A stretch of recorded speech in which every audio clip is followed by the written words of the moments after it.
যদি আমরা বাবা মায়ের সাথে সৎ ব্যবহার কি করবো, 1 নাম্বার হইল তাদের সাথে ভালো ব্যবহার করা। 2 নাম্বার হলো তাদের যদি 2 জনের কেন একজন বার্ধক্যজনিত রোগাক্রান্ত হয়ে যায় তাহলে তোমরা নির্দেশ। তারপরে রব বলেছেন, শোনো, তোমরা কখনো তাদেরকে ধমক দিয়ে কথা বলিও না।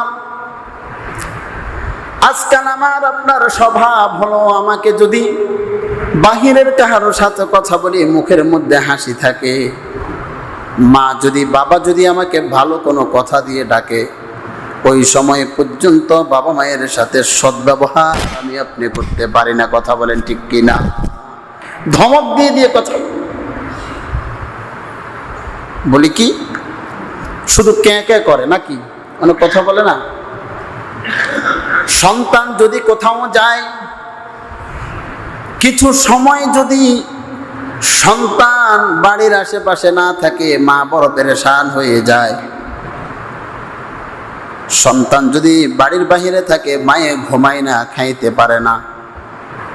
যদিও অনেক মা বাবা সেই কথাগুলো আমার আপনার সামনে উপস্থাপন করতে পারেন না,